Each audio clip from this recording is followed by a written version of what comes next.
So Brandon, somebody that's listening to that, they might say, all right, so you're talking about a monocrop, you're talking about the big Mike banana basically being an example, and then you talk about Bitcoin, which to them might sound like it's a monocrop, or as they're looking at it from their outsider perspective, and they're used to fiat money and the way that the system currently exists, they're saying no, moving to Bitcoin is like a monocrop. So how would you respond to that person when, if that's what they're thinking as they're hearing this?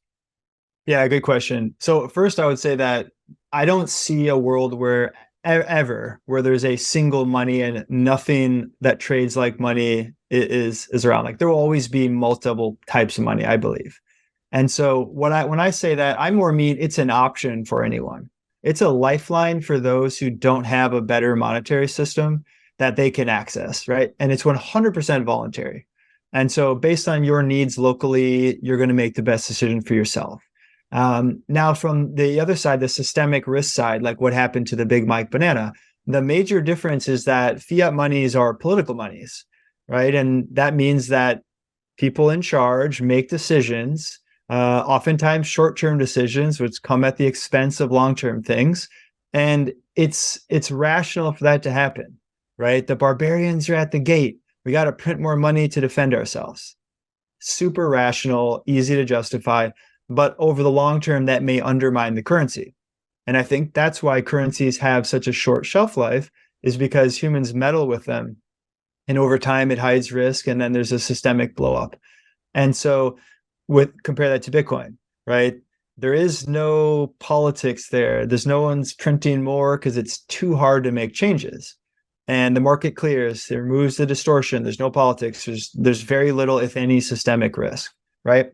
And so I think, in my honest opinion, that's the most important part of this Bitcoin thing. It is not 21 million. It is not a blockchain. It is not any of this stuff. It's actually the fact that we have a monetary system that's extremely hard to change. And historically, monies fail because either they get outcompeted technologically, which I think is what happened with gold and why we moved to fiat, right? We went to a global world, an information world, and gold is analog. It's just too slow to keep up, so we make fiat money.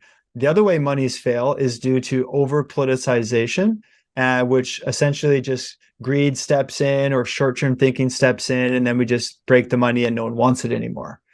Okay. And so in those situations, money lasts, let's say 50 years, maybe 30 years if things are going well.